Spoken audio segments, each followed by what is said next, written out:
মির্জা ফখরুল ইসলাম সাহেব গেল 6 মাসে তিনি তার যে বিভিন্ন বক্তব্যগুলো দিয়েছেন, এই বক্তব্যগুলির মাধ্যমে অনেকেই মনে করছেন তিনি আওয়ামী ঘরানায় চলে যাচ্ছেন, কিন্তু আসলে না।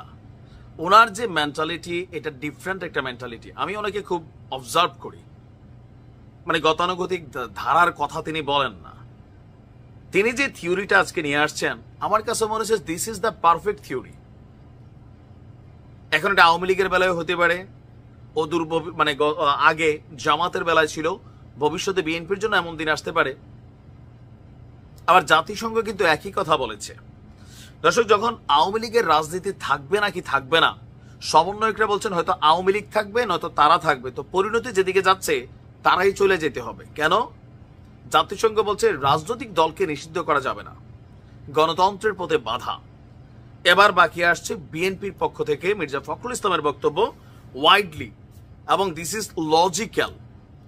ধরেন মার্কেটে একটা পণ্য খারাপ, এটার কোয়ালিটি নষ্ট হয়ে গেছে, এখন এই পণ্যটা কি ব্যান করা উচিত নাকি জনগণ এটারে ব্যবহার করা বন্ধ করে দেওয়া উচিত? আমার কাছে মনে হচ্ছে জনগণ যদি না খায়, জনগণ যদি না কিনে, কোম্পানি নিজে নিজে লাল বাতি জ্বালাইয়া নাই হইয়া যাবে। কিন্তু এইটারে যদি অন্য কেউ জোরপূর্বক বন্ধ করে, নিষিদ্ধ জিনিসের প্রতি মানুষের আকর্ষণ বাড়তেই থাকে। যেমনটা জামাতের বেলা আমরা দেখছি, কার্যত বিএনপি জামাতের রাজনীতি নিষিদ্ধ ছিল, কিন্তু ভেতরে ভেতরে তলে তলে বিশাল একটা সমর্থক তারা তৈরি করেছে। ইভেন আওয়ামী লীগের মধ্যে হান্দাই গেছে, যাইয়ে তো পুঙ্গি বাজাইছে। আওয়ামী লীগের পুঙ্গি কে বাজাইছে? আওয়ামী লীগের এই যে বিভিন্ন কমিটি টমিটিগুলোতে যারে তারে নিছে, টাকা খাইছে, আর যারা ঢুকার তারা ঢুকছে, এবং কি গোপনে তারা তাদের কর্মকাণ্ড চালাইছে। 5ই আগস্ট এর আগে যা হয়েছে সবকিছু আমরা দেখছি। এখন আওয়ামী লীগের নিষিদ্ধ নিয়ে মির্জা ফখরুল ইসলাম আলমগীরের এই বক্তব্যটা হচ্ছে, গণতান্ত্রিক নীতি অনুযায়ী আওয়ামী লীগকে নিষিদ্ধ বা আসন্ন নির্বাচনে একেবারে নিষিদ্ধ করা হবে কিনা সেই সিদ্ধান্ত নেওয়ার মালিক হচ্ছে দেশের জনগণ। খুবই সুন্দর বক্তব্য। মোটা দাগে তার বক্তব্য হচ্ছে, আমি আগেও বলছি জনগণ সিদ্ধান্ত নিবে। আমি বারবার বলেছি বিএনপি উদার গণতান্ত্রিক দল, আমরা গণতন্ত্রে বিশ্বাস করি, গণতন্ত্রের নীতি অনুশীলনেও বিশ্বাস করি, এবং সেগুলো মেনে চলি। অতীতেও আমরা তাই করেছি। তো কার কাছে এই কথাগুলো বলছেন তিনি? আপনার বিএনপি চেয়ারপারসনের গুলশানের রাজনৈতিক কার্যালয়ে ব্রিফিং কালে তিনি এই বক্তব্য দিয়েছেন। এখন তার বক্তব্য হচ্ছে, তার দল বিশ্বাস করে কোন দলকে নিষিদ্ধ করা হবে, কে কাজ করতে পারবে বা কে কাজ করতে পারবে না, এটা আসলে স্পেসিফিকলি আইন করে এটা ঠিক করার দায়িত্ব তাদের না, জনগণের সিদ্ধান্ত নেবে।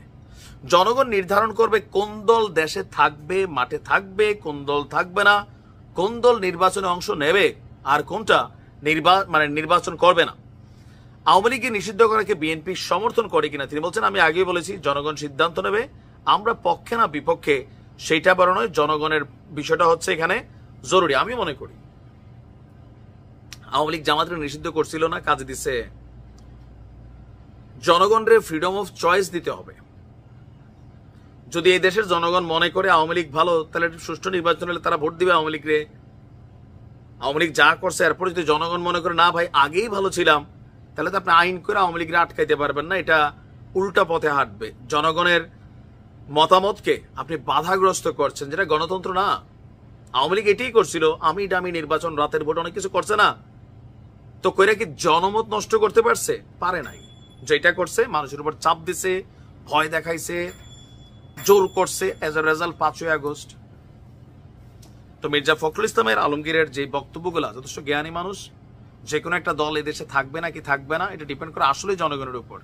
জনগণ না চাইলে দাঁড়াইবে, একটা ভোটও পাইতো না। কত দল আছে না এই দেশে, যেমন এই যে আমাদের জামাত ইসলাম, একসময় তারা কিন্তু একা নির্বাচন করেছিল, 3টা না 5টা আসন পাইছে।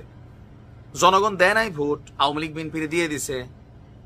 এখন ছাত্ররা দল করছে, জনগণ যদি মনে করে ছাত্রদের ভোট দিয়ে দিতে পারে। আবার সারা বাংলাদেশে 3টা আসন নাও পাইতে পারে। তাহলে কি হবে? কনফিডেন্স লেভেলটা ভাঙা যাবে। জনগণকে সিদ্ধান্ত নিতে হবে, এটা হচ্ছে গণতান্ত্রিক দেশের রুলস। এখন কোন দলকে নিষিদ্ধ করার বিষয়টা আমাদের দেশে জোর কইরা ক্ষমতা খাটাই আওয়ামী লীগ একবার করছে, ইতিহাসে মনে হয় প্রথম তারাই করছেন, এর আগে করছে আমি জানি না।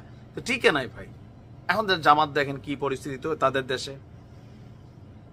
তো সেই ক্ষেত্রে উচিত হচ্ছে জনগণের উপর সিদ্ধান্ত ছেড়ে দেয়। তবে যারা অন্যায় করছে, অপরাধ করছে, ক্রাইম করছে, মানুষকে খুন করছে, তাদের বিচার হবে, সেটা আলাদা। আওয়ামী লীগ আর রাজনীতিবিদ দুই জিনিস। যারা অপরাধী তাদের বিচার হবে। এখন দেখা যাক, তারপর এটা একটা সিদ্ধান্তের বিষয়, আলোচনার বিষয়।